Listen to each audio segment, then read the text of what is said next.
What's going on, guys? Back with another video. This time we're switching it up a little bit, We're going to talk about the most slept on teams going into the 2020-2021 NBA season. And these are teams that I think have a chance to really contend, but people just are not talking about them or taking them seriously based on what they've done in the past or where they're at right now based on the roster that they have. I understand that these are going to be some bold takes there, so if you object, if you have any objections, be sure to leave it in the comments. Let's talk about it, I'm always down to have a conversation about this. I mean, it's interesting stuff right here. So, let's get into it.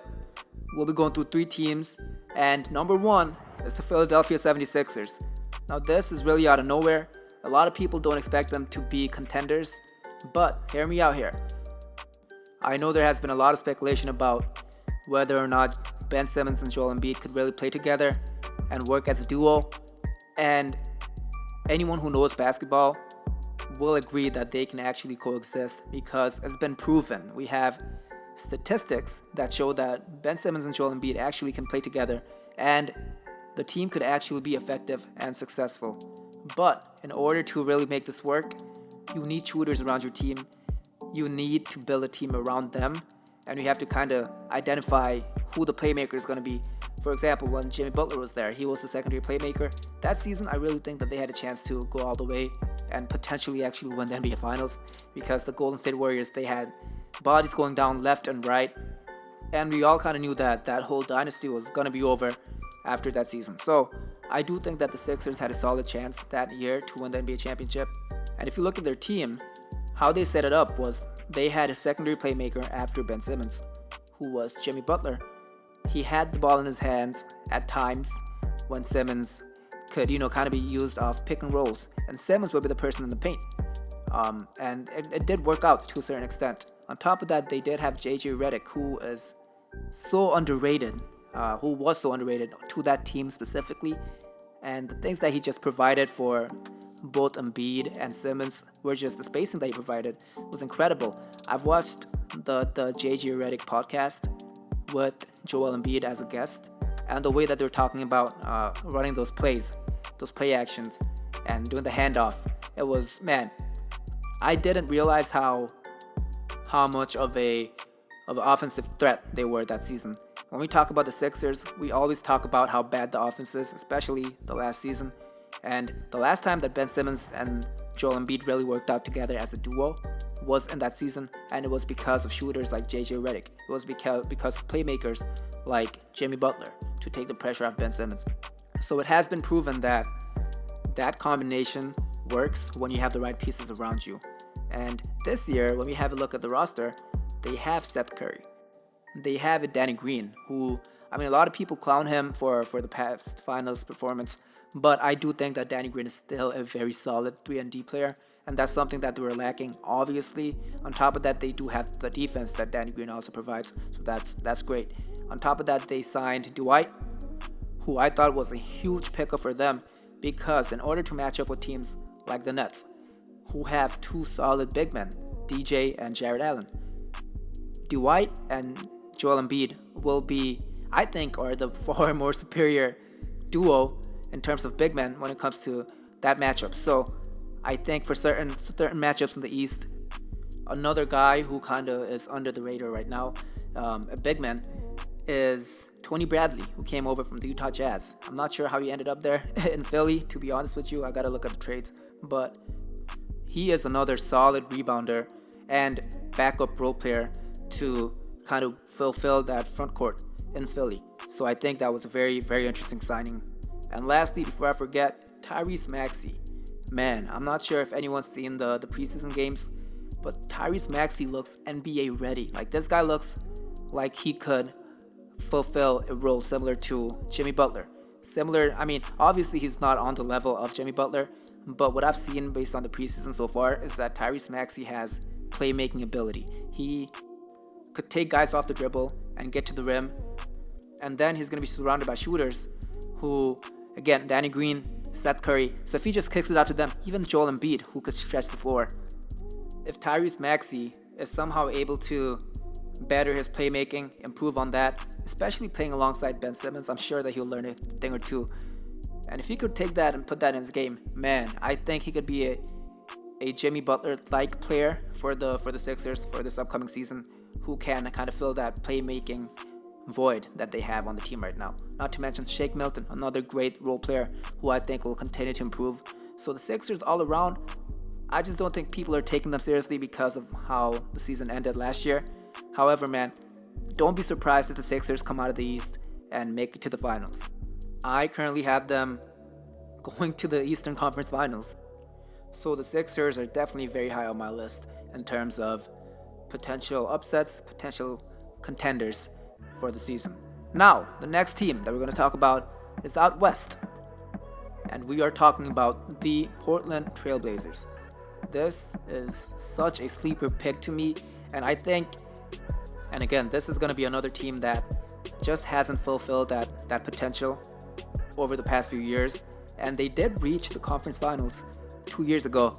However, the fact that they got swept, I think, in that series, really it was extremely disappointing to me, given the fact that Golden State had those injuries. But I think a lot of people are sleeping on them and the moves that they made over the offseason. If you look at the current roster, who's going to be the starting five on that team? Dame, CJ, Robert Covington, who came off the Houston Rockets in a trade that I think actually made a whole lot of sense for them. Melo at the 4, or Zach Collins, who I think, obviously he's bigger, so I think he will be a better fit in that starting lineup. And then you have Nurkic to kind of finish it off at the center position. But the main part here is the bench. You have Rodney Hood coming off the bench. You have Derrick Jones Jr., who came off the Miami Heat. You also have Harry Giles. You have, again, Melo or either Zach Collins. And then on top of that, I'm missing someone. You have our friends of Simons, I think that's his name, but he's the backup PG. You have him as well. I still think I'm missing someone, but even if I'm not, that team, that entire rotation right there, you have a bunch of players that you could actually play. And these are developed, proven players already. And I think Portland is really going all in this season. I think they have the ability to make a run at the conference finals one more time, but this time actually have a chance to win. I just don't think that when you have Dame Lillard on your team, you can count them out anytime. And another thing that a lot of people aren't talking about is that a lot of the good teams in the West, a lot of the good players in the West are now switching over to the East. I call this the LeBron effect. We're going to talk about that in another video. But if you look at the West, it's really not as competitive as it used to be. And I think that will really work to Dame's and the Blazers' advantage. I think they'll end up as a top 4 seed. I do think that they can make a run at the conference finals, maybe winning some games, hopefully. But the main thing that makes this team different from the past Blazers teams is the fact that they have so much depth off the bench. And one thing that they've really suffered with in the past few seasons was the fact that they had so many injuries. Again, last season you have Nurkic who went down, you have Zach Collins who went down, even CJ went down for a few games. And the team was always talented at Portland, but they had so many injuries that talent, that potential never really came to fruition. But this season they have so much depth and they have such a great bench. I think that even if they do have those injuries, they will be just fine. So based on that, I do see the Blazers potentially going to the Western Conference Finals. Now the last team that I'm going to talk about is the Dallas Mavericks. Now the Mavericks are very interesting because they didn't make too many big offseason moves, not nothing too crazy, not too notable. I do think that they made an extremely underrated move by acquiring Josh Richardson, who I think will be excellent alongside Luka Doncic.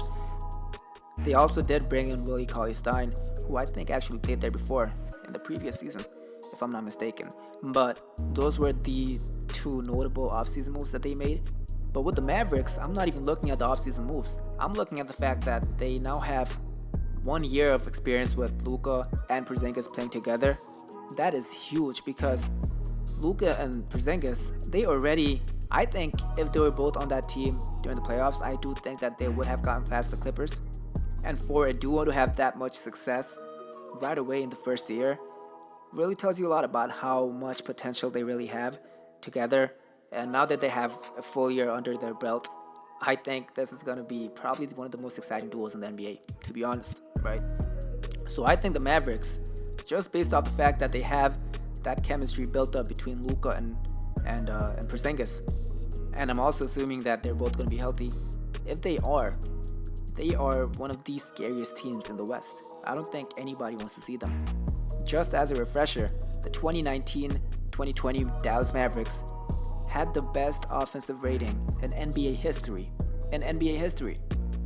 So the fact that they were able to do that without a healthy Porzingis for the entire season, the fact that they got that far and they achieved so much, man, just watch out for this team. That's all I gotta say.